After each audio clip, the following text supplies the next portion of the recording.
Rebecca, when I catch you, Rebecca. Hello, everyone, and welcome back to another video. What a year it has been. And it's only January. Seriously, January isn't even over yet, and I'm already exhausted. Like, I would say, can we skip to the good part, but I feel like it's all downhill from here, honestly. This year was supposed to be 2020 thrive, but I don't see any of us thriving under these conditions. It is stressful. Anyway, this time last year, I embarked on a little bit of a journey, a little bit of a challenge to spend the entire month of February reading just fantasy books. Because I never really considered myself much of a fantasy reader. It's not the kind of genre that I tend to gravitate towards.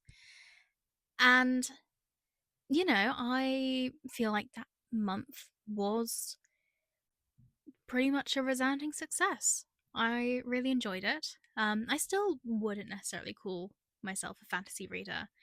And again, I don't tend to gravitate towards fantasy books still, but I still had a good time. I discovered some new authors and some new series that I really enjoyed.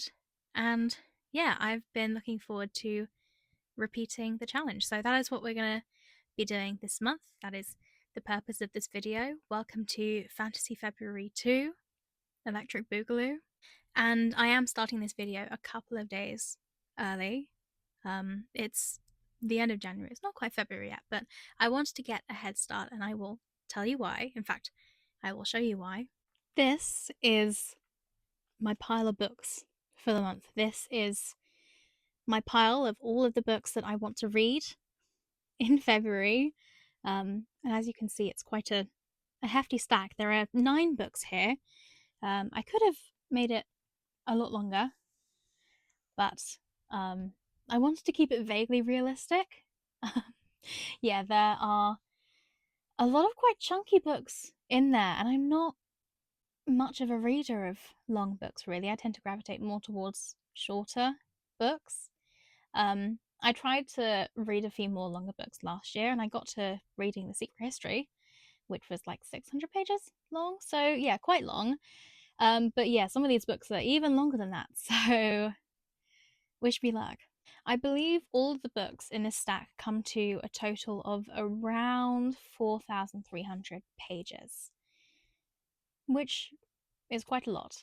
And if I do want to read all of them, I would have to average around 160 pages a day, which again sounds like a lot.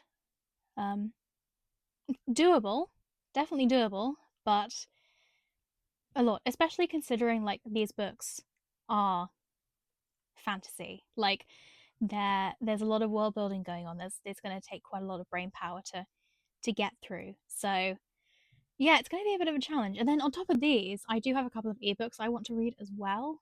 So yeah, we will see how I do with that challenge. Let me just take a little second for the beautiful spray judges here. I'm showing off the pages for now because I don't want to give away too many spoilers about what books I'm going to read, especially if I don't actually get to them during this video and time runs out. I don't want to disappoint anyone. I don't want to disappoint myself. So, what are we reading first? I figured that I would start with the book in the pile that is the most intimidating, possibly the most intimidating book on my entire 200 plus book TBR, because it is very long and also high fantasy, which I am not a reader of, but I do own a copy, and that copy is a signed copy. It was like a complete and utter impulse purchase, so I feel like I ought to read it. And this is the month I do. So, introducing The Priory of the Orange Tree by Samantha Shannon. I feel like everyone and their mum has read this, so I'm like really late to the party.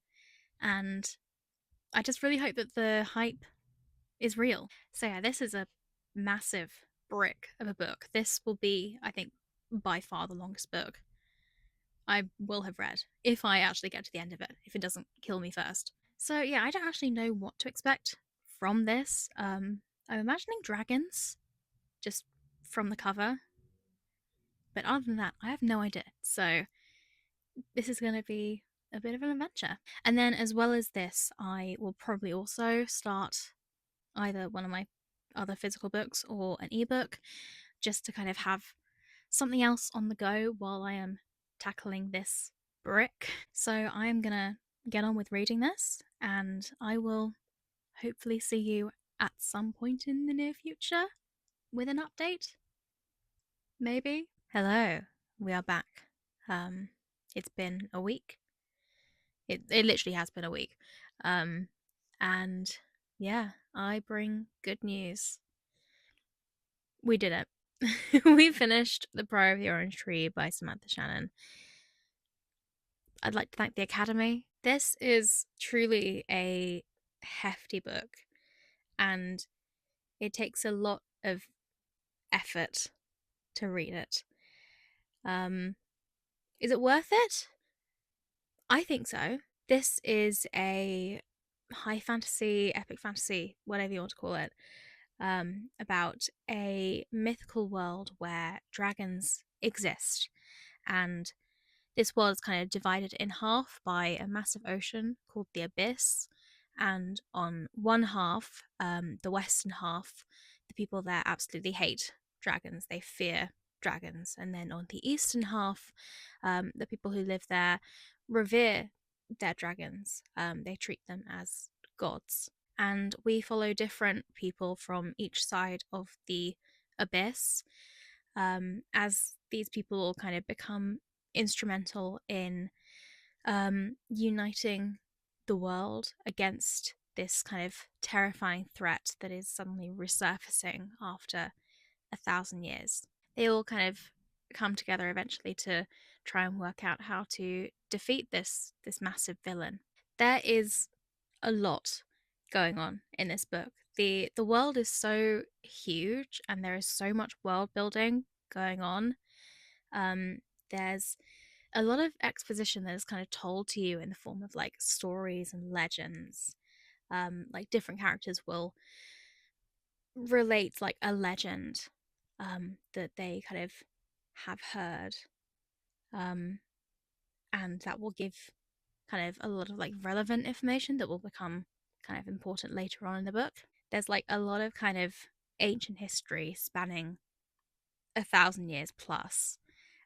So yeah, there's a lot of information that is kind of given to you, and it is a lot to kind of keep track of. And you know, there are like names of people and places and stuff that you just kind of have to keep track of. And there's a map at the beginning, and there's also an index of significant characters at the end of the book, which I don't think includes spoilers. I didn't actually find the index of characters until I'd actually finished the book. So it wasn't actually that helpful to me in the end, but maybe it would have been if I'd known that it was there.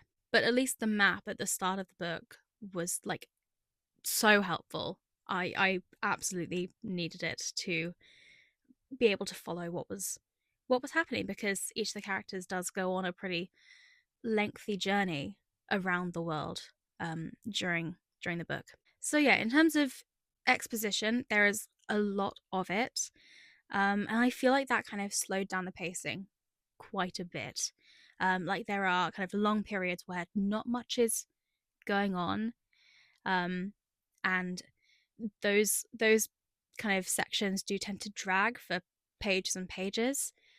But then once you do get to like an action scene, that scene tends to fly by, and I don't know whether that is because it's kind of rushed in terms of pacing, or because I just like couldn't stop reading, because it is well written. Like the action scenes are truly gripping. So it could be either one of those things. It could be a mixture. But yeah, I felt like the pacing was a little bit all over the place. There's like a lot of work you need to put in for a reward that is over very quickly. The characters themselves I liked mostly. There is one kind of main character that did annoy me a lot. And I was just kind of waiting for them to die, and I was like, why is this guy still alive? Um, but yeah, somehow plot armor, I guess. I feel like if you've read the book, you'll probably know which character I'm talking about. But other than that, I did really like the characters. They all kind of go on their own arcs. There's a lot of kind of prejudices that have been taught to them over this kind of long history of these two parts of the world being divided that they need to unlearn. Um, some of the characters go through like proper crises of faith. There's a lot going on in terms of like the politics and religions of the world. And yeah, it all kind of feeds into this like really intricate world building.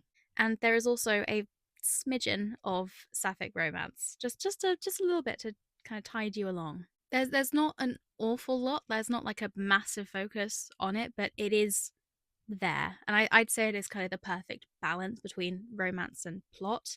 And I think any more romance would have kind of distracted from the overall plot of the book. So yeah, it's there and it's nice and it's well written, and yeah, I did enjoy it. It is quite difficult to kind of explain this book because it is so massive. It literally does contain multitudes. Someone did blurb this as a feminist Lord of the Rings, which I think is really very accurate. There, if you're a fan of women with swords, there are many of them in this book. Um, but it is very much the Lord of the Rings if all three books plus The Hobbit were merged into one super book. There's so much going on in this book that it does at times get a little bit difficult to keep track of it.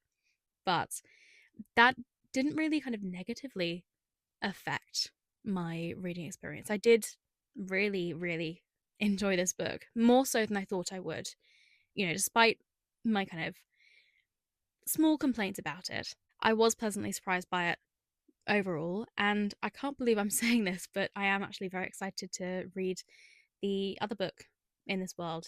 Is it called A Day of Fallen Night? I think. I want to say it's a prequel, but I genuinely have no idea. I don't really know anything about that book, and I'm not really looking to know anything about that book. I kind of want to go into it fairly blind. Um, but yeah, at some point, probably this time next year, um, I will read that book, and I'm looking forward to it. So that is The Priory of the Orange Tree by Samantha Shannon. I think it's worth the read if you are willing to put in the work to kind of comprehend what is going on. So, what are we reading next? Part of me, kind of, now that I am like in the mood, I'm in the swing of it with high fantasy, part of me wants to kind of move straight on to the Dragon Republic, which is book 2 in the Poppy War trilogy.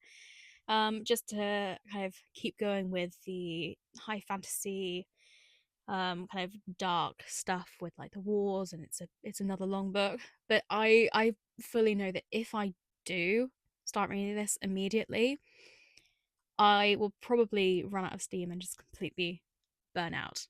And I still have a lot of books left to read this month, so I'm going to put this aside just for a little bit, just to have a little kind of palate cleanser. And I actually last night started reading this book. This is A Dark and Drowning Tide by Alison Saft. This is it is also high fantasy, which I didn't realize until I started reading it. But it's kind of, I think, a little bit more grounded. I think there are less dragons in this one and more fae, I think. But this is a sapphic academic rivals to lovers story, about a kind of a group of people who go on a quest to find a magical spring. I think I'm enjoying it so far. I'm not enjoying it. I definitely don't think it's as good as The Priory of the Orange Tree, but it definitely has my attention. It's piqued my interest, and I am interested to see what is going to happen.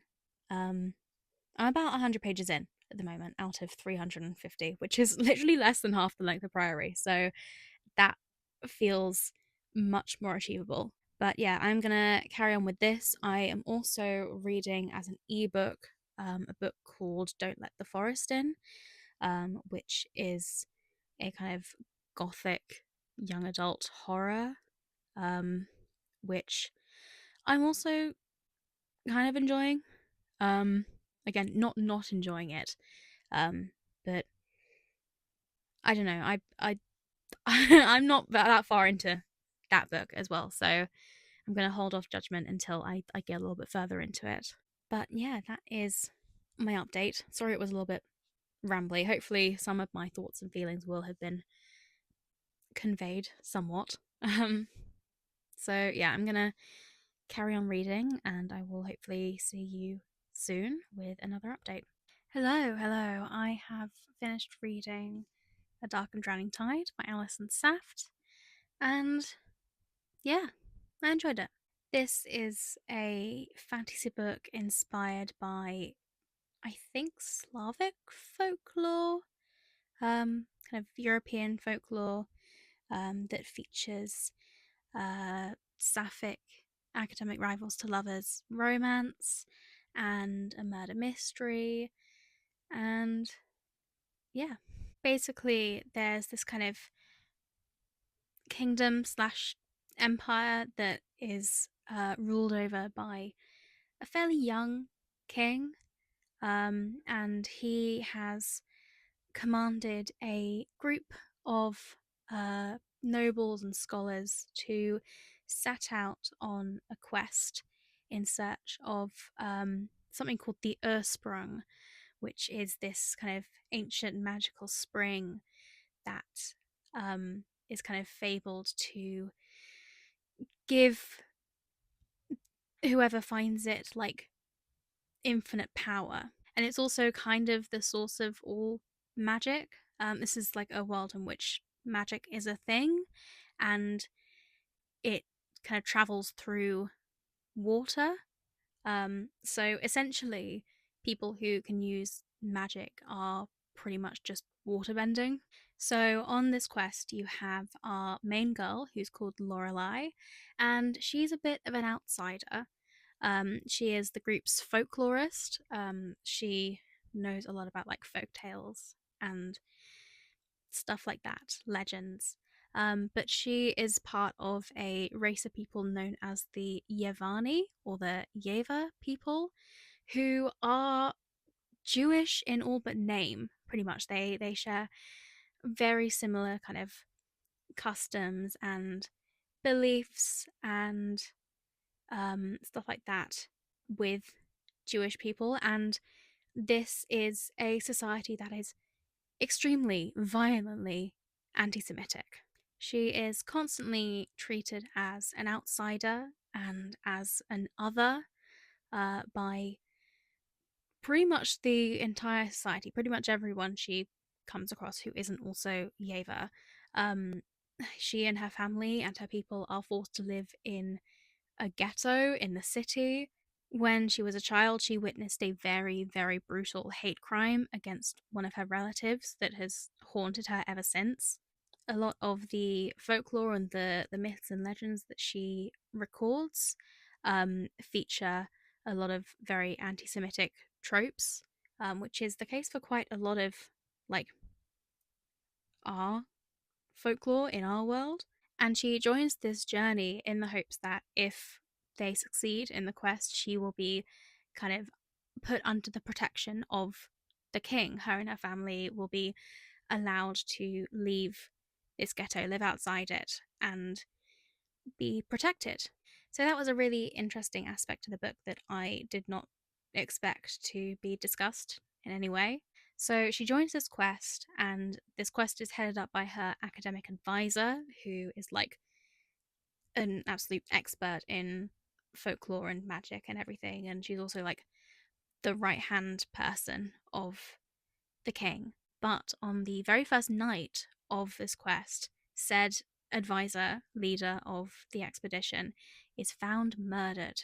Lorelei finds her bleeding out on the floor of her room, and it is up to her to find out who has tried to sabotage this quest because she knows that if she doesn't find the culprit and everyone returns home, the people are going to blame her as the only Yeva aboard this ship on the quest. Um, she is going to be scapegoated for this. As I said, there is also a really lovely sapphic academic rivals to lovers romance. The love interest is a girl called Sylvia. She is literally the golden child. Yeah, she's a princess. She has a very sunshine personality. It is kind of Grumpy X Sunshine in a way. She is super clever. She's kind of really the only person who matches Lorelai's kind of intellect and wit, and they absolutely despise each other. But they are also the only two people on this quest who can actually trust each other. So that's really fun. The banter between the two of them is so fun to read. There are lots of twists, there are betrayals, there are some really tense moments and battle scenes. It's a good read. I did enjoy it up until the ending, which I have some thoughts about. I'm just going to put this down for a second while I rant. This will obviously include spoilers because I am literally talking about the ending. So yeah, I'll put up a little timestamp of when to skip to so you don't get spoiled. But basically, the ending of the book.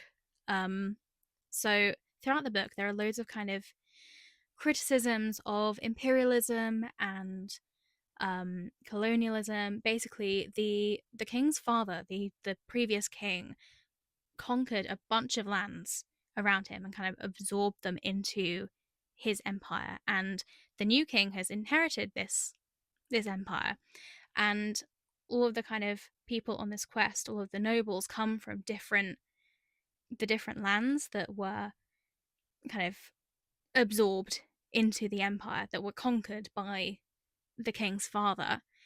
And you know, they have thoughts about not being kind of independent, because they could have very well been like rulers, like kings and queens themselves, had they not been conquered. Like one of the nobles in particular, like her land, her region has been completely decimated by war. It's been like ruined pretty much, and the people there are starving and they're like in poverty, and the current king doesn't really have any plans to fix that. So yeah, lots of like critiques about the fact that imperialism is bad and it will inevitably cause people to suffer, especially, the people who aren't particularly powerful. It may well benefit a few people, but overall the majority of people will suffer from it. So I imagined that the book would end with like the empire breaking up and all of those different regions becoming independent again. But no, the book literally ends with Lorelai becoming the king's right hand man, like replacing her advisor as the chamberlain to the king. And Sylvia is like the star soldier, like goes and like quells rebellions and stuff. Which, yeah, I have some questions about. It's like if you wrote a book about a superhero who like fights corrupt police, but then at the end of the book, the superhero goes and joins the police and is like head of the police force. It's like, okay, I hate to bring up Harry Potter because, but it's like the end of Harry Potter. Harry, like, he fights all the Death Eaters and stuff, but then he ends up becoming an aura in the end. Like he is a wizard policeman, which has never sat right with me. I don't think it's sat right with anyone, to be fair, him becoming an aura. Yeah, I thought that the book would end with like upsetting the status quo, but the status quo just stays as the status quo. Like the king doesn't seem to face any negative consequences for what he or his father has done to like the people who have suffered because of their lands being conquered and used for like warfare. So yeah, that was my criticism of the ending of the book. It is just my opinion, and like the rest of the book is really good. I had a lot of fun with most of this. It was just kind of the last few chapters where I was reading it and I was like, really? Is that the choice that these characters are gonna make to, go back to everything being normal? But yeah, that's it really. Overall I did still really enjoy it. I had fun. It didn't take me actually that long to read. It took me like literally 2 or 3 sittings to read this. Um, so yeah, I would still recommend it. That is A Dark and Drowning Tide. Right, I think now is the time. The time is here. I'm gonna read The Dragon Republic. This is, as I said, book 2 in the Poppy War trilogy. I read book 1 this time last year. Do I remember everything that's happened? No, I do not. I should probably spark notes the Poppy War just to like get a decent recollection of what I'm coming back to. So yeah, I will probably do that before I read this. But yeah, I am looking forward to returning to this world. From what I remember of the Poppy War, I really, really loved it. It was one of my favorite books I read last year. So yeah, super excited. A little bit scared as well because I've heard that it is just as harrowing as the Poppy War. But yeah, I'm looking forward to it, and I will see you when I next have an update. So, I finished The Dragon Republic.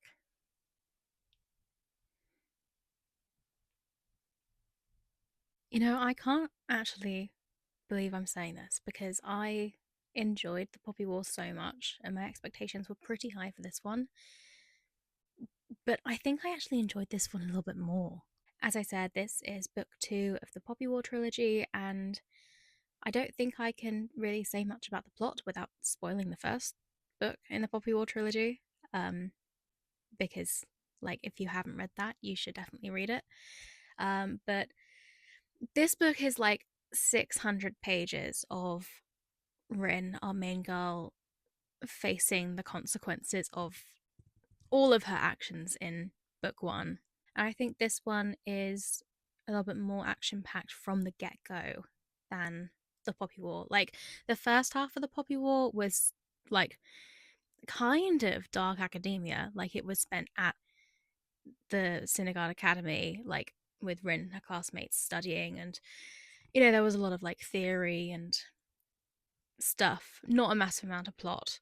But with this one, like, it is just like full on battle scenes from the get go, and I really enjoyed that. It is brutal from the very beginning. Like, it goes from 0 to 100 immediately.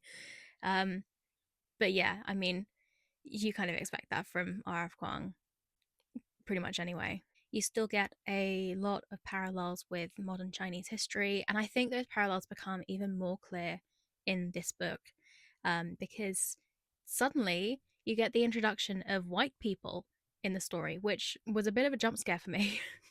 I was not expecting that at all, but maybe I should have done considering, modern Chinese history. So, yeah, you get the introduction of European colonizers from the West, although they call them Hesperians rather than Europeans in this book. And yeah, if you know anything about world history in general, you will know that that is not a good sign, and they are a pretty sinister and formidable enemy. So, yeah, there are a lot of battle scenes, there's a lot of kind of politics and political intrigue, there are betrayals, there are plot twists. Yeah, there's so much going on in this book. And I think Rin also develops really well as a character. I have grown very attached to her as a protagonist, which kind of makes me a little bit scared because, as evidenced by pretty much every other book that I've read by R.F. Kuang, and I mean, especially now that I've read this book, I know that she is not afraid to kill her darlings in increasingly gruesome and horrific ways. So, and the ending of this book, oh my god.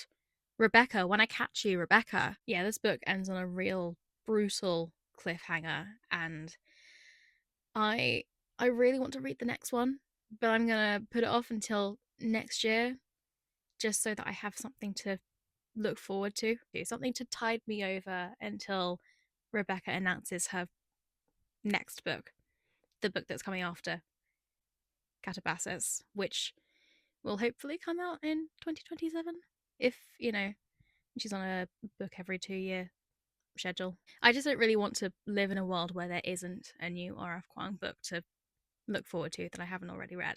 So yeah, I really enjoyed this. And also something I need to mention because I completely forgot. I forgot how funny some of the dialogue is in this book. It's literally like sometimes it is just kids bickering, and it's hilarious because it's just kind of contrasted with the war that is going on. Like these are mainly quite young people, like children who have had to grow up very, very quickly because their country is at war. And then you get dialogue that is just like so classically childish. It is just kids bantering that, you get a very stark reminder of how young these people are. So yeah, it's funny, but then it's also not funny in a way. I think I'm gonna give this 4.75 stars. I don't think it's quite a 5-star read. Maybe I'm just kind of holding off the 5-star rating until I read the final book. Maybe. But also, I don't know, there were points where Rin kind of got on my nerves a little bit and made just really terrible decisions. And I mean, that just kind of goes to show that she is young, she is flawed, she's human. Um, so, maybe I should give her a little bit of grace. But at the same time,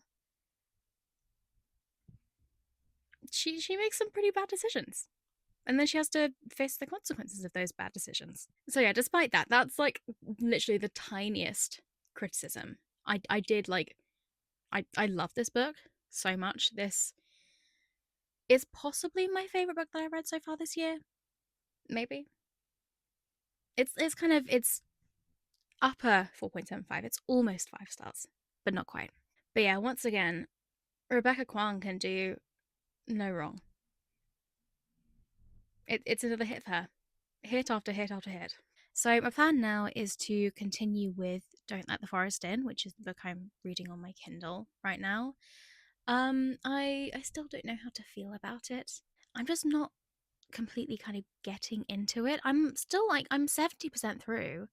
I'm like more than halfway through, but at the same time I'm not like 100% enjoying it. It feels very very YA, which like is the genre, and I feel like I can't really fault it for being its genre, but I think that is a contributing factor to why I can't quite get into it, because the characters are kind of,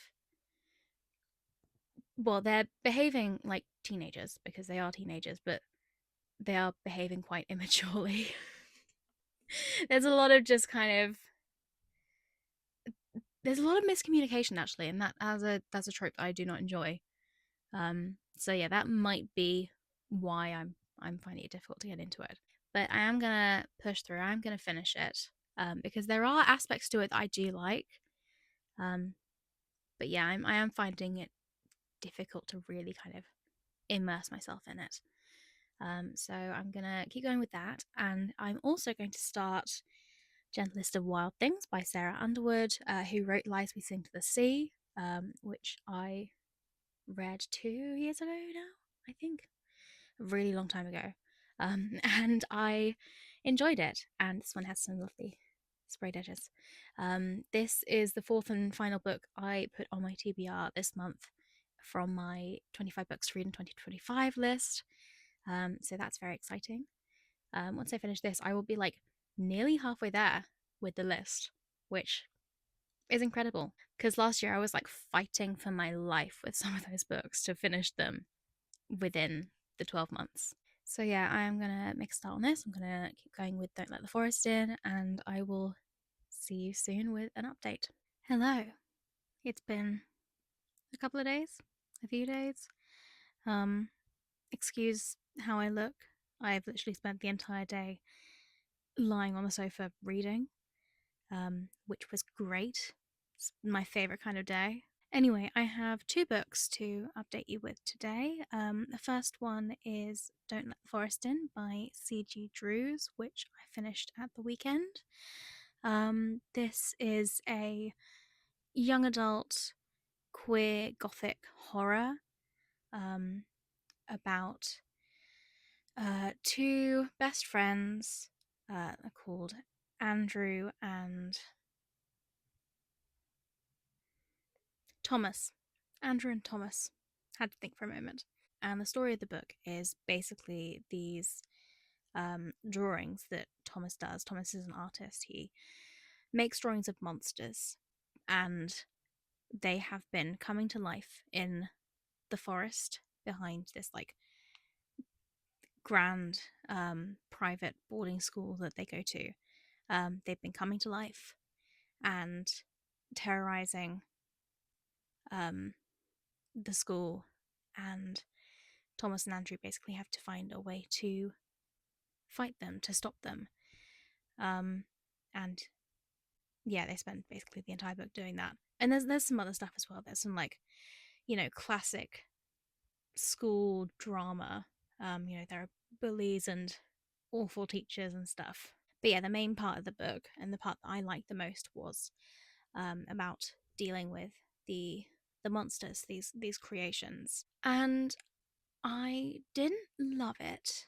There were definitely bits that I liked. I liked the kind of the representation of mental illness. Andrew, who is the narrator, he is the main character. He has very severe anxiety. So there's kind of representation with that. There's another character who has social anxiety, and she kind of talks to Andrew about that. Also, there's a lot of queer representation. There are several bisexual characters. There's a lesbian character. Andrew is asexual, and he talks a lot about that, which is good. I think there's always space for more kind of positive, well written asexual representation in media. I definitely really liked the horror aspects of it. As I said, that was kind of my favorite part of the book, or the kind of fighting of the monsters and uncovering kind of the mystery behind it all.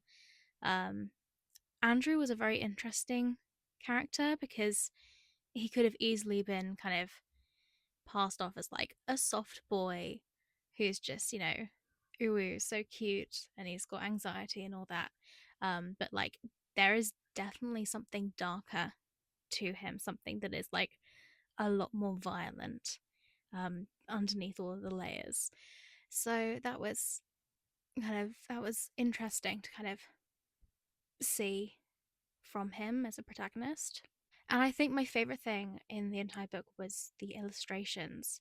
There are kind of illustrations dotted throughout of the different monsters that Andrew and Thomas have to face, and it's kind of implied that those are Thomas's drawings of the monsters that have come to life, and they like really add to this kind of eerie, uncanny horror atmosphere.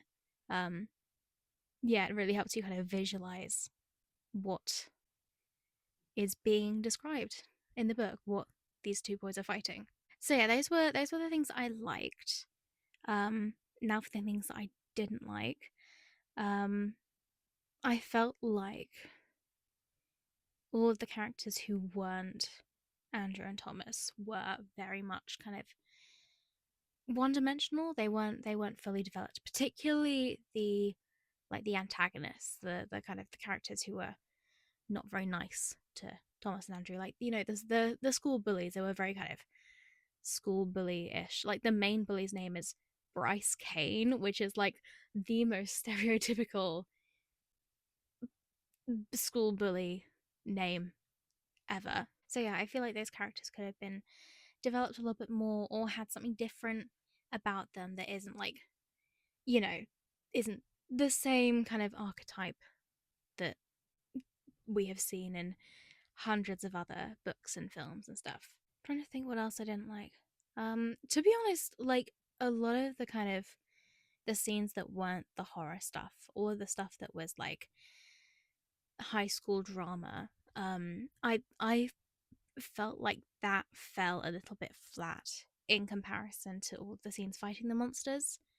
Um, like I was very much just kind of waiting for the next kind of nighttime horror scene whenever I was reading the other bits and pieces. Yeah, I think you could just kind of tell that like the horror stuff was what the author enjoyed writing most, and then all the other stuff was kind of it felt like a little bit of an afterthought. There's a lot of kind of your typical high school drama happening. There's kind of a potentially a love triangle aspect. There's a lot of miscommunication. In fact, I think if the characters had communicated properly, like this book could have been a whole lot shorter. In fact, I don't think we would have had a book at all.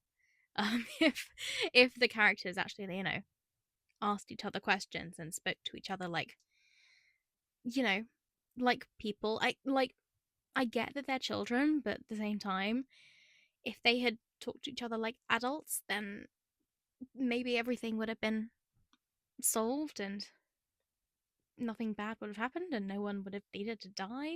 And I think my last thing that I wasn't a massive fan of in the book um, was kind of the big plot twist, which I'm going to talk about now. So if you don't want to have spoilers for the book, um, then I'm going to put a timestamp here of when to skip to. But yeah, I'm going to have a quick talk about that. So basically, the big plot twist of the book is that Andrew's twin sister, who's called Dove, and they've always been pretty close to each other. She died at the end of the previous school year, and she's been dead the entire time that this book is happening, and he has been hallucinating her. Like every time she's kind of appeared to like calm him down from a panic attack or like talk him down from doing something reckless, like he has been hallucinating her, or at least like he has kind of conjured her up as one of the things that have come to life from the forest. Like she is another forest monster who's just kind of taken the appearance of his sister. But yeah, she's been dead the entire time. And I have mentioned this on my channel before, but there is something that just like doesn't sit right with me about that. It's a trope that's called fridging. It happens a lot in horror movies. It's basically where there is a death of a female character, um, and that death is solely used to further the main male character, or even like any male character's emotional arc. So often it will happen at like the start of a horror film where the main guy's girlfriend or something gets killed off, and that kind of sets him on the hero arc. Um, but yeah, in this case, it is the main character's twin sister, and that is kind of the inciting event for the rest of the plot. And there aren't a massive amount of female characters in this book. Um, there are like two others who have a little bit of screen time, page time, whatever.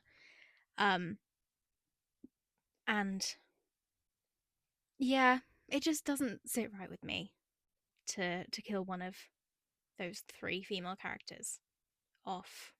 And it's also another kind of cliche plot twist. It's a plot twist that I didn't get, but I didn't get it because in a way it has been so overdone. The whole like she's been dead for 15 years, except not dead for 15 years, just the 1 year or the few months. That whole plot twist has been so overdone that like I felt like I didn't need to guess it. um yeah, it's kind of along the same lines, like this has all been a dream, that kind of plot twist. Um, so yeah, that's it really. In the grand scheme of things, they're all kind of pretty minor issues that I have a problem with. But for me, they're quite big issues because I do tend to be quite fussy about tropes and stuff that are used in the books I read. Um, and those are just tropes that I don't particularly enjoy. Um, I still feel like the book is worth reading if you are a fan of like eldritch horrors and like gross foresty stuff like mushrooms and rot and stuff. All of that kind of, I don't even know what how to even describe that aesthetic. It's like not quite goblin core. It's like mold core. It's a popular core, I think, in some TikTok slash Tumblr circles. I think I'm down with the kids. I know it's cool.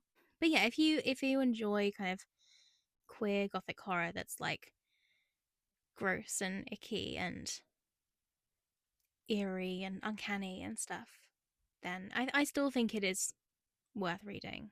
And the romance itself is cute. There's like yearning and stuff in it. Everyone loves a bit of yearning. So yeah, it's not a bad book. It's definitely not a bad book. Um, but yeah, I personally did not love it. I just don't think it was for me. Okay, I have been yapping for way too long, and I still have one book left to talk about. So we're gonna move on. The next one is Gentlest of Wild Things by Sarah Underwood. Can we just take a moment to appreciate how gloriously shiny this cover is? And then also, I have shown these before, but like the sprayed edges, lovely. Um, yeah, I love this. This is a young adult sapphic romantasy that is inspired by the myth of Psyche and Eros. Um, Sarah Underwood wrote Lies We Sing to the Sea, which is similarly a sapphic romantasy inspired by the Odyssey, the events that happen at the end of the Odyssey, at least. So yeah, it's along those kind of lines, but I think this one is actually even better than Lies We Sing to the Sea. Um, yeah, I really enjoyed this. This was the book I spent the entire day reading. By the way, I read about, I think I had over 300 pages left to read. Um, and yeah, I whizzed through it. So yeah, that is how much I enjoyed it. So in this book, you follow two young women.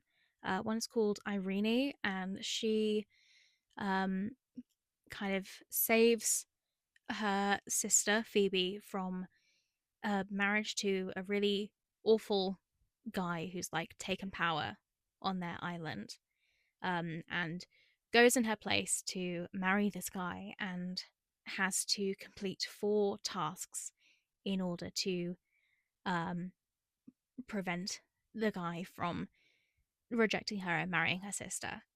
And then you also have the awful guy's daughter, Lamia, whom he has kept locked up at the top of a tower for years. Basically, her whole life, she's kind of been locked away.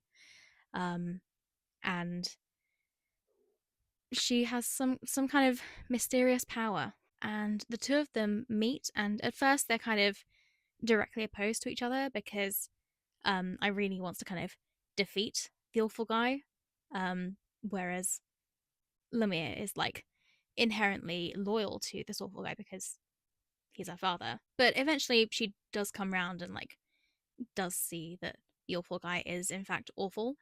Um and yeah, they grow close. And yeah, the plots from there. I really enjoyed this. The romance is amazing. There is so much yearning and pining. It feels very kind of fairy tale esque. As I said, it is inspired by Psyche and Eros, and like if you know anything about Psyche and Eros, you know that there is like so much devotion um between kind of the two of them, and that translates really really well into Irene and Lemire in this book. Like they love each other so much. And then in terms of plot, the plot is super exciting. There are lots of twists. Both Irene and Lemire have their kind of individual moments to be heroines. They both kind of have their moments to save the other. And one more thing I want to say about this book, because I very much have yapped for long enough, and I feel like until you have finished the book, you probably won't fully appreciate this. But if you have ever been a fan of Tangled, the film, if you like grew up watching it or had a phase where you like watched it religiously on loop, because same, you will absolutely love this book. Not only because there are kind of similar themes and tropes used, particularly with regards to Awful Guy and his daughter, but also I feel like Irene and Lemire do have very kind of Rapunzel and Flynn Rider vibes as a couple. Like, I think, I don't know, maybe it's just me, but I feel like the vibes are very similar.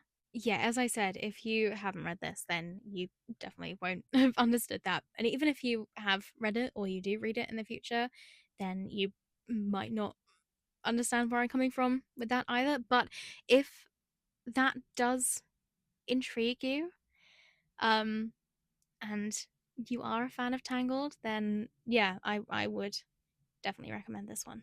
And also, if you have read Lies We Sing to the Sea, then this book also happens in that universe. There is a reference to Ithaca in this book, um, which is very exciting.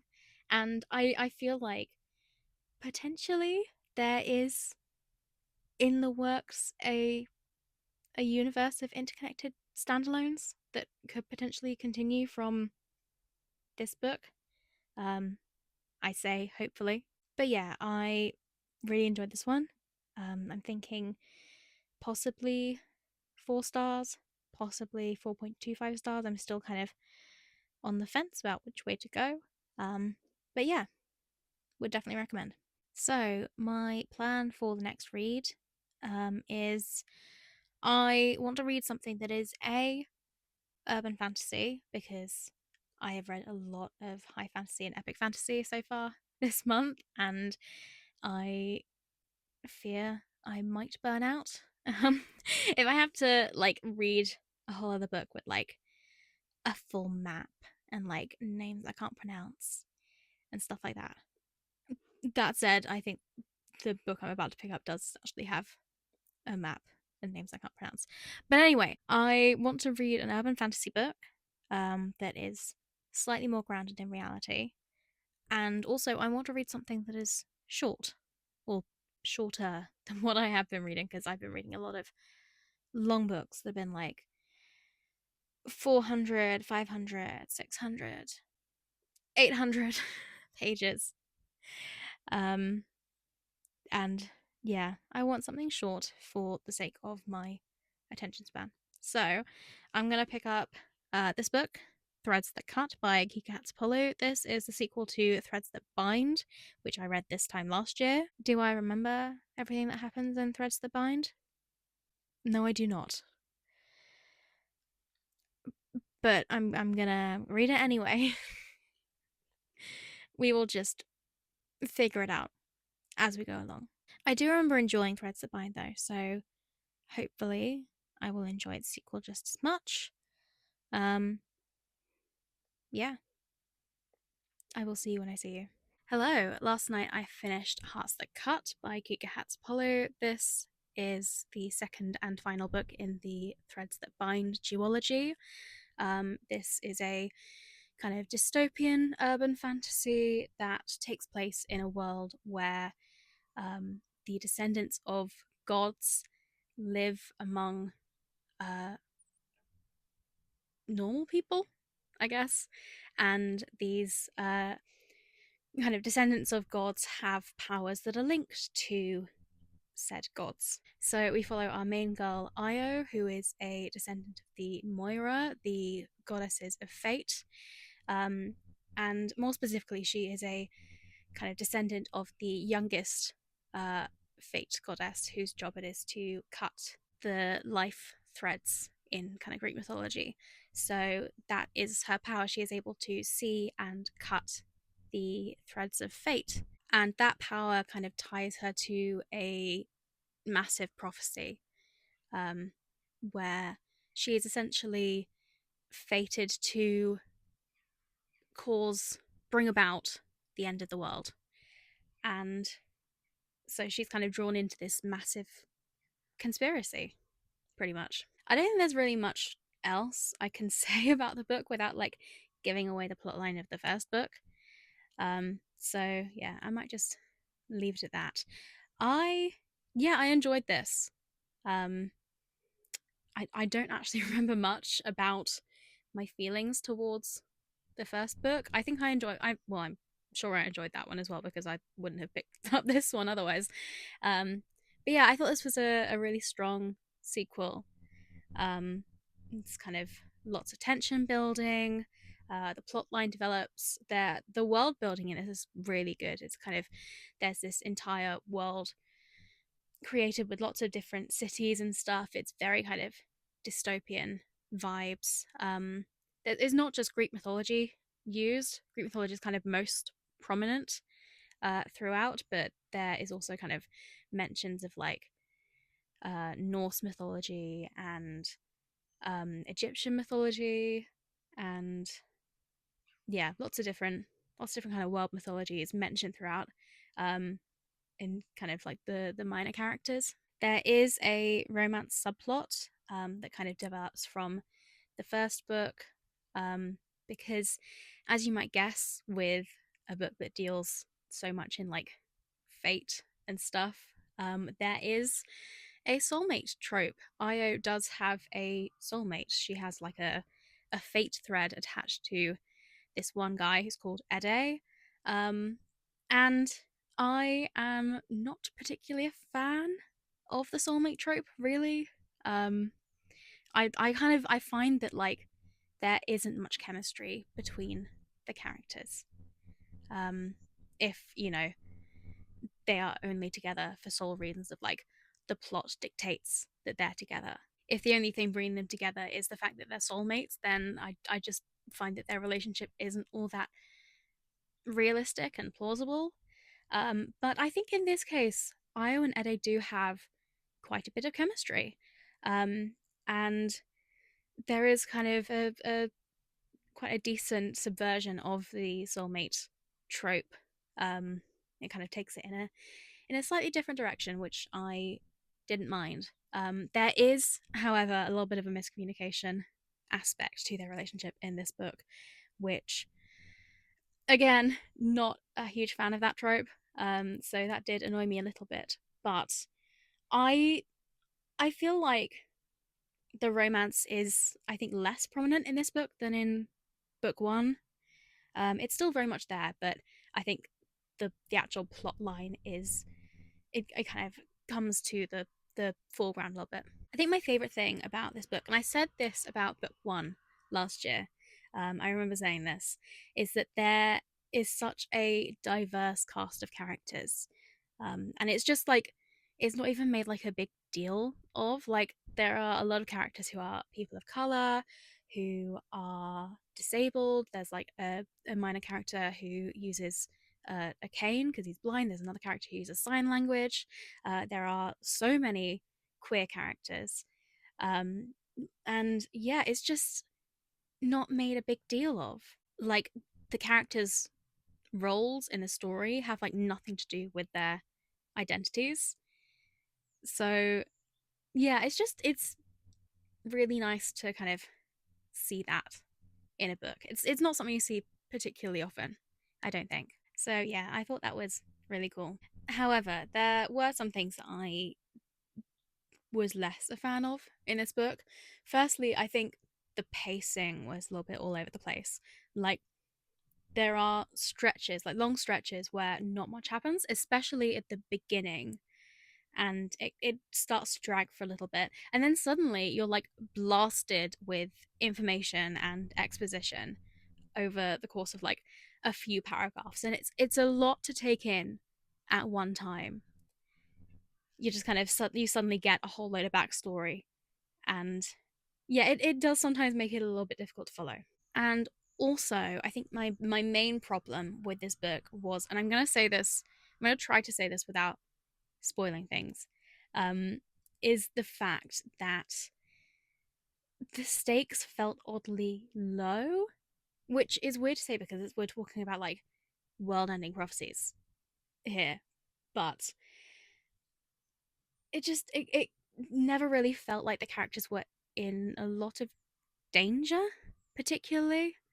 Like there are betrayals and plot twists and stuff, but everything kind of gets resolved and kind of goes back to normal fairly quickly. It felt to me like the author was slightly afraid to make any kind of drastic decisions that would permanently alter the character situations. Like, I don't know, if characters got injured, they would be healed relatively quickly. If characters were betrayed, then they would make up with that person fairly easily. I don't know, maybe I'm being a little bit picky and I was just a little bit disappointed that none of the kind of major characters got killed off like I was expecting them to. I felt like the stakes could have been higher and kind of more bigger sacrifices could have been made, I guess. You know, for a story with this kind of world altering scope. I don't know, that's just my opinion. And like, we are talking about a young adult series here, so I do understand why it would be a little less harrowing and violent than, say, the Poppy War or like the Priory of the Orange Tree, where, you know, you have characters being killed off left, right, and center. But yeah, overall, I did think that it was a pretty solid read. I did enjoy it. And yeah, I would still recommend it. Next up, I am going to read another sequel, um, a sequel of another book that I read this time last year, and I can't really remember the plot of. Um, but we're going to see how it goes. I'm going to read Bloodmarked by Tracy Dion. I think, well, this is book two in the Legendborn cycle, and book three comes out like really soon. But I'm not going to read it until it comes out in paperback, obviously. Um, so yeah, I thought, you know, might as well carry on with the series. Um, I do remember enjoying the first book, um, but I don't remember much else particularly.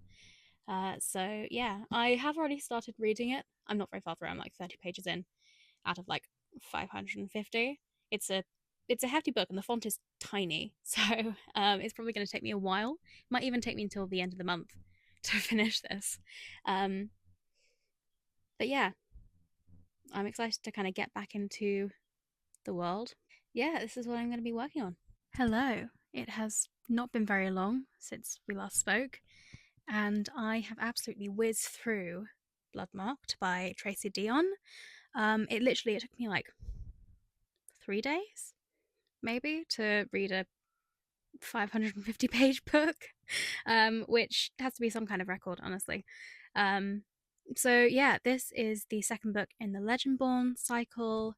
And in it, we follow our main girl, Bree, who has managed to get herself into a pretty high position in the Legendborn circle, I guess. Um, but with that, she's kind of made herself even more of a target, and she has lots of even more sinister and dangerous enemies to face in this book. It draws a lot of inspiration from Arthurian legend, which is very cool. It has a very unique and interesting magic system. But in this book, there is a lot more kind of exploration of Bree's magic on her mother's side of her family in Rootcraft, which has a kind of basis in African spirituality. So it's very much a merging of two cultures, which is Very cool to see. As with the first book, there's a lot of exploration around the themes of grief and racism and colonization and generational trauma, especially generational trauma. There's a lot of kind of exploration around that, and Bree getting to kind of get to know the her ancestors on her mother's side and all the women who came before her who um, really suffered at the hands of white Americans, white colonizers for generations and generations. I am still not big on the romance. It has very much turned into a love triangle, which is my least favorite trope. I know I say that miscommunication is my least favorite trope, but I think I may dislike the love triangle trope even more. I'm praying that somehow in the third book it ends up with a polyamory situation, but I know in my heart of hearts that's not going to happen, and at least one of the boys is going to end up evil and or dead by the end of the trilogy. And yeah, I don't know. I'm really not a love triangle person. And it probably doesn't help the fact that I don't really care much about Selwyn. Like he very much has a tortured bad boy persona thing going on. Um, which yeah, again, isn't really my thing. I understand how it could be people's thing and how people could be attracted to that, but yeah, he just I can't get over the fact that like he has done quite a lot of pretty terrible things. You know, despite the fact that he had reasons to do them, I still yeah, I haven't really forgiven him for stuff that he did in the first book and stuff that he has done in this book. I have possibly warmed up to him a little bit more than in book one, but still not enough to say that I like him. I will say that the plot does take a turn in this book. Um, like it's a massive departure from the kind of the original story, which is about the Legendborn, and this book very much departs from that, and it goes into Bree's magic on her mother's side and the root crafting and um, her ancestors on that side, which I didn't not like. I think that side is an equally important, if not more important, story to tell. But it was quite an abrupt change, and it kind of felt like a completely different book, if I'm honest. It definitely didn't turn me off the story at all, but it just kind of made me go, oh, okay, that's a turn. And I'm going to talk about the ending now. So if you don't want to hear about that and hear spoilers, then skip to whatever timestamp it says below. But yeah, the ending I was not a fan of at all. I felt like the whole plot twist reveal of Erebus being the Shadow King felt very abrupt, and I feel like it wasn't explained fully. I feel like if I were to reread this book and really think about it, it could potentially reveal a few plot holes. So I'm not gonna really think too hard about it, or else, you know, I don't really want to reveal that many plot holes, but I feel like there could be plot holes. Like it was explained in the book, but I felt it was less an explanation and more a series of excuses for a massive shock value plot twist. I don't know, I feel like I'm being mean. I feel like I'm unnecessarily hating on this book, but I did not vibe with that particular plot twist. And then what I also did not vibe with at all, and I felt was so out of character for Brie, was the fact that she left the people that she loves to bond herself to the guy who like arranged the deaths of all of her female ancestors and also, kidnapped and tortured her. Like why would she go back to him? And I also get her cutting off her links to like the Legendborn because that is a corrupt system, and I get that she wouldn't really want to associate herself with that system anymore. But that's also what I don't get. If she's making decisions for herself, then I feel like it was a slightly out of character decision for her to like bind herself to this very dangerous immortal being in order to save someone else. She's like sacrificing herself for someone else, which doesn't really click with her motivations to, do stuff for herself. I don't know. I personally didn't understand it, and I'm hoping that like in book 3 maybe she has this kind of grand plan to like turn things around and get the Shadow King to trust her and then like destroy him that way. She could, have a massive motivation behind it and she's just like fooling us as well. That is what I'm hoping. Um but yeah. God, I hate it when like I am really enjoying a book because I really enjoyed the first like 75% of this book. It did feel a little bit too long. I feel like it could have been a little bit shorter. But yeah, I was enjoying most of this book and then I didn't enjoy the ending. I've had that a lot of times before where I just did not like the ending and it just kind of ruins my experience of reading the book for me. But I'm going to try not to hold the ending of the book against the book in its entirety.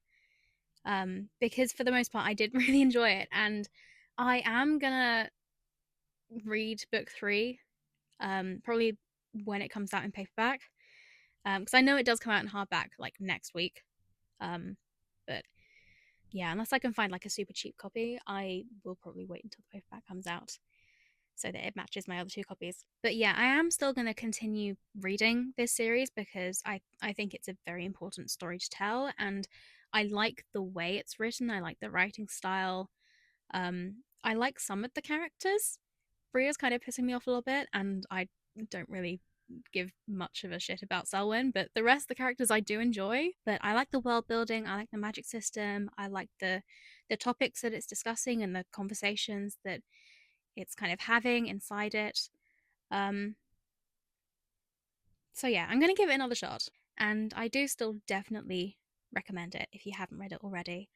Um, so yeah, that is Bloodmarked. So I still have officially 3 books left in my pile to read for this month, but realistically, because we have like 5 days of the month left, I'm only gonna get to 2 of them, and even that is a stretch. So yeah, I'm gonna get started right away. I'm going on a work trip for the next couple of days, and I know that sounds exciting, but it is literally going to be so boring because it's till training for the new tills we're getting in our shops next month. So yeah, I'm looking forward to that. I have a feeling that reading is going to be like my highlight of the trip. So yeah, I am going to take with me A Study in Drowning by Ava Reid. So yeah, I've been meaning to pick up an Ava Reid book for ages, and I've heard really good things about this. So hopefully, I will enjoy it. Hello. Last night I finished reading A Study in Drowning by Ava Reid.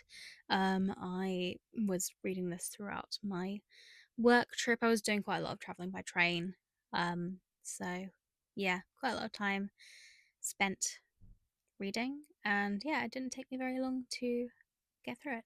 So this is a kind of gothic fantasy that takes inspiration from, I'm pretty sure, Welsh folklore. There's a lot of like Welsh language influences on like the names of people and places and stuff, which is kind of a coincidence as well because the Legendborn cycle also takes inspiration from um Welsh language and legends and stuff. It being kind of a inspired by um Arthurian mythology legends. So yeah, lots of Welsh representation in this video. So in this book we follow our main girl who is called Effie, and she is a first year student at the country's architecture college, except she doesn't actually want to be there. She wants to be at the literature college, but the literature college doesn't admit women. And she is also the only woman at the architecture college because this is a very sexist society. But one day she comes across this competition arranged by the estate of her favorite author, who's kind of like the equivalent of like the poet laureate in the UK. He's like the national author, and he died about 6 months ago, and he's been kind of interred in like this country's equivalent of Poets Corner, I guess. He's basically a national treasure, and she is a massive, massive fan of his work. And his books have gotten her through some like really, really difficult times. She's kind of used them as like an escape into like fairy tale worlds and stuff. So that like it makes facing the real world a lot easier for her. And the competition is to kind of create a design, some blueprints for a house on his estate that will house his widow and his son and his collection of books and all of his kind of archives and stuff. But once she gets to this estate where she's meant to be building this house, she discovers that she has a lot more problems than she was kind of bargaining for. Firstly, like the entire grounds are kind of crumbling. They're like on this very precarious cliffside, which is being kind of very quickly eroded away by the sea. The house itself, like the old house, is like rotting away. It's like in a state of complete and utter disrepair. And Effie realizes that she is in way over her head. And then also another massive challenge for her is this other guy, this other student who has turned up at the estate and is staying there. And he's a literature student. He is the person who has checked out all of the books by this one author, so Effie couldn't get any research done. And he is there to basically investigate whether um, Effie's favorite work by this author was actually written by him or whether it was written by someone else and this author kind of passed it off as his own work. Which immediately enrages Effie because she doesn't want to hear a single bad word said against her favorite author, who is also this national treasure. But these two students are kind of drawn together and they end up kind of joining forces for this investigation, and they get drawn into a big conspiracy that also involves some like big supernatural elements as well. And overall, I really enjoyed it. I thought the plot was super intriguing. I did manage to guess what would happen fairly easily. Like I had a pretty good idea of where the plot was going from quite early on, but I wouldn't necessarily say that that subtracted from my overall kind of reading experience. I think it was less like, oh god, if this is going where I think I'm going, I'm going to be really annoyed and it's going to be super boring. Um, if I have uncovered the big plot twist already, and more like, this is where I think the plot should go, and I will be disappointed if it doesn't go that way. Like, if I had been wrong, I probably would have been disappointed because, like, it's a good story and it's a solid plot line, and yeah, I enjoyed it. I also really liked Effie as a character. I felt like she was quite relatable for a lot of people. Um, she uses fictional worlds as a form of escapism. Yeah. I mean, don't we all? But yeah, she also suffers from depression and anxiety and PTSD from a lot of pretty terrible things that have happened to her in her life. Um, and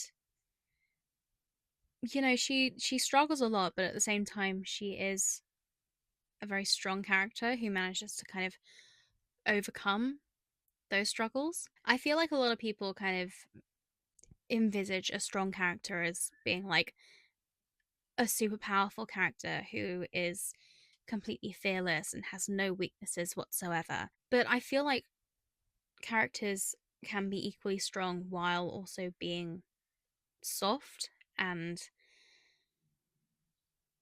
have weaknesses and challenges to overcome that are more kind of emotional rather than physical. Like, I quite like the fact that Effie isn't a physically strong character, and overall, she is fairly average. Like, she's not especially smart. She's kind of failing out of her architecture program. And, at the same time, she's also struggling with mental illnesses. Like, she makes a, a pretty relatable heroine. As far as like fantasy heroines go, I think she is one of the more relatable ones. And I think she does go on a really good journey throughout this book. So, yeah, overall, I did really, really enjoy this book, especially kind of the last 50 or so pages. I absolutely sped through. Like, it's kind of the inverse of how I felt for Bloodmarked, where I enjoyed most of it and then it kind of fell off the last little bit. I I wouldn't necessarily say I was bored for most of this, but I wasn't completely blown away for the first kind of half of it, and then it just steadily got better and better, and by the end I was completely hooked. So yeah, I would definitely recommend this, and I believe there is a sequel coming out this year. I think, um, in which case I am very excited to read that. Probably when it comes out in paperback, because I I need my books to match. But yeah, my first foray into Ava Reed's bibliography is definitely a success. So I think I have time for one more book. I say that, but it is the penultimate day of February, and the book I have chosen is not particularly short. Um, so yeah, this might bleed over into March. But if that happens, then it happens. I'm still gonna include it. Um, so yeah, my final book in this video is going to be One for My Enemy by Olivia Blake, and just a moment for this stunning edition. This is an Illumicrate edition, and I don't have an Illumicrate subscription. I never have. I don't really want one, to be honest. But I just kind of won the secondhand lottery. I got this off of a secondhand website, thinking that I was just going to get a normal hardback. But yeah, this is what came in the post, and I paid like £4 for it, which is crazy. It's got some really nice sprayed edges as well. So yeah, very very pleased. I am going to guard this copy with my life. Um, yeah, I did take it outside today because I took it to work because I arrived at work early and I just kind of needed something to do. So I took it with me to read at work. But like I was terrified like it was going to get kind of knocked over or damaged or something in my bag. Um, so yeah, I think that might be the last time this gets taken outside. But yeah, I am gonna continue reading this. I'm literally like 20 pages into it, so not that far at all. We will see how far I get. Well, I'm gonna finish it. Let's see how long it takes me to finish it. Okay, this part of the video is not going to be easy to make, but I need to speak my truth. I finished One for My Enemy by Olivia Blake last night,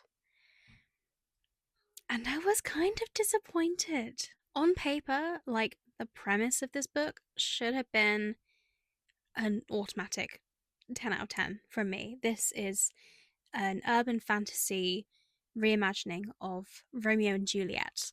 It takes place in New York with rival crime families of witches, and you get siblings from each side of the family falling in love and becoming enemies, and there's a lot of like murder and political intrigue and betrayals. It's all kind of stuff that I would love, and I think that is probably where I went wrong. I think my expectations were too high. The first half of this book I absolutely loved. I really enjoyed the setup. I love the way that Olivia Blake writes.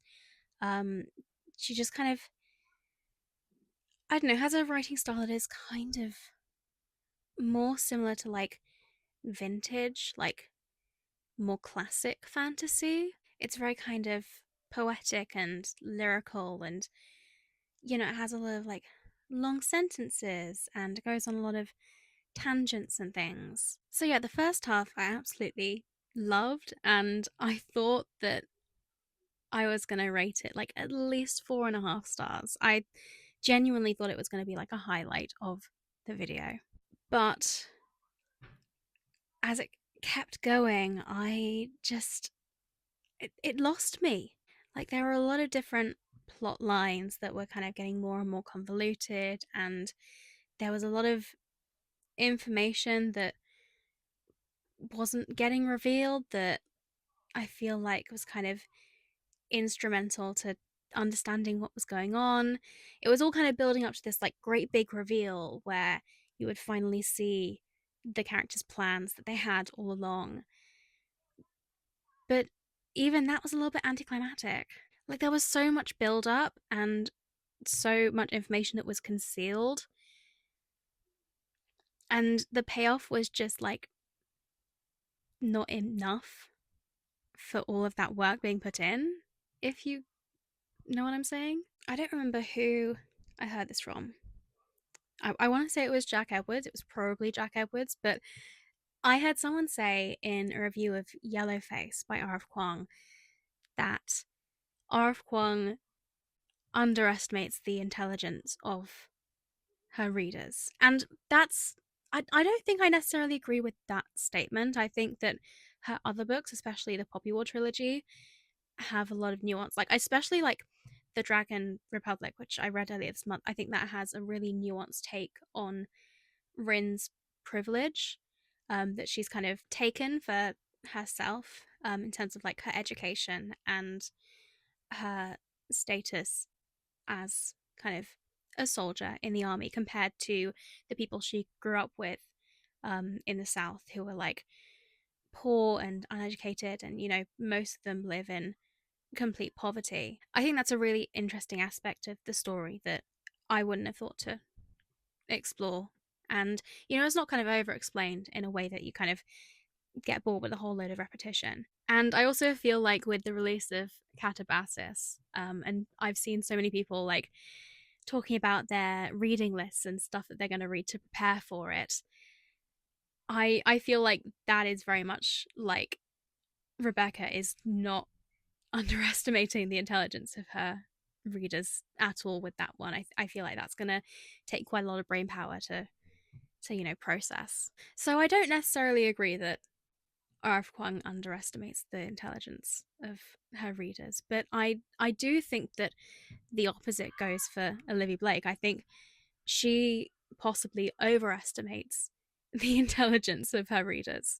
I feel like there is so much plot that she has going on in her head when she's writing that not all of it necessarily translates to the page. So when I'm reading this, for example, like, I feel like there's always something that I'm not necessarily getting. I kind of feel a little bit lost throughout most of it. And I think the same actually happened when I read Masters of Death. I think uh, throughout kind of the second half of that, I did kind of feel pretty lost throughout the whole of it. I was kind of waiting for everything to resolve and then hope that somehow I would understand by that point.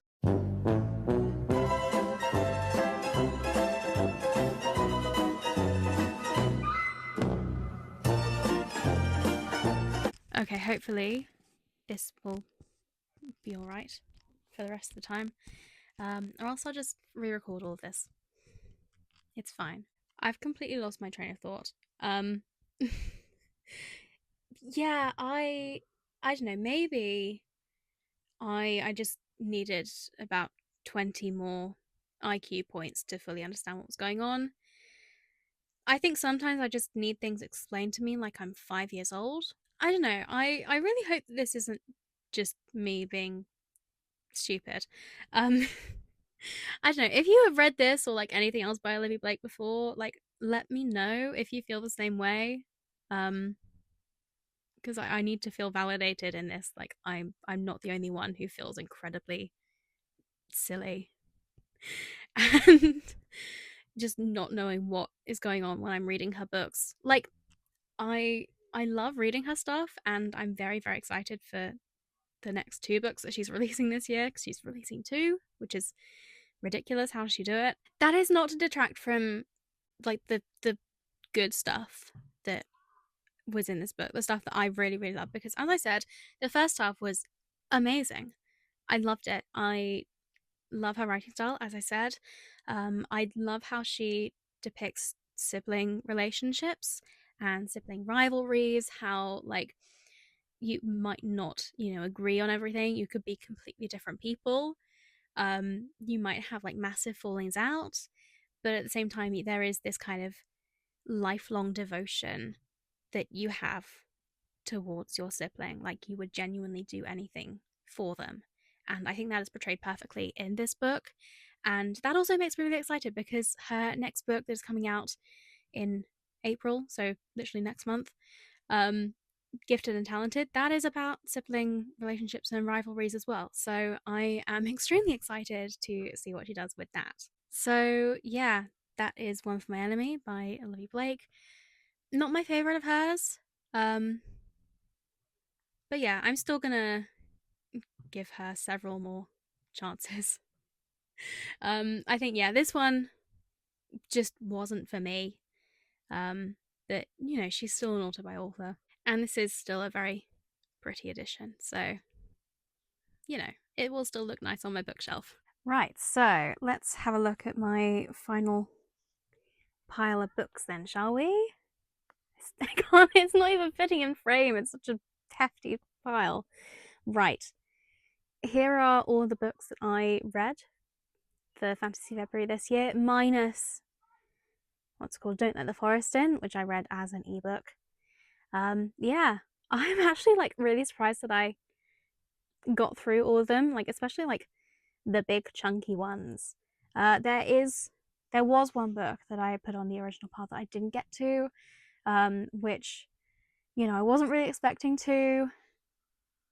I would have been a ridiculously ambitious uh, expectation of myself to say you are going to finish all of these books, most of which are extremely hefty and thick and will require a lot of thought to get through. So, I am very pleased. Whoops. I'm just going to put all of these down there.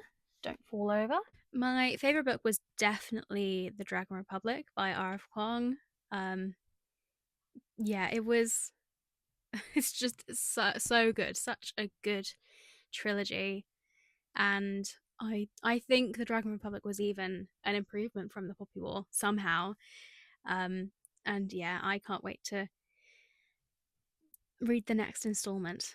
Well, actually, I am gonna wait because A, I don't own it yet, and B, I can't deal with the emotions. I'm gonna have to like prepare like properly emotionally for the third book. Least favorite, possibly Don't Let the Forest In, which I still enjoyed, but I did get a little bit bored, just a tad. It did read very, very YA, which like I'm not part of that demographic. I'm not part of like the target demographic at all. So I think it was just a matter of like that book is not for me, and that's fine. I think like a lot of people have really, really enjoyed it. So yeah, if you want to read it, then I definitely would still suggest reading it. I would definitely recommend it still. But yeah, for me as a 24-year-old person who has been out of school for years now, um, it wasn't my favorite. So that is it for this video. I hope you enjoyed it. If you did, then please give it a thumbs up and consider subscribing to my channel for more content. You can also find me on Instagram and TikTok and Storygraph and Blue Sky as well now, even though I haven't posted on there in a while. I will try and do better. I keep kind of forgetting its existence a little bit. But yeah, my username on all of those platforms is @WithLivJones. Thank you so much again for watching, and I will see you in the next video. Bye!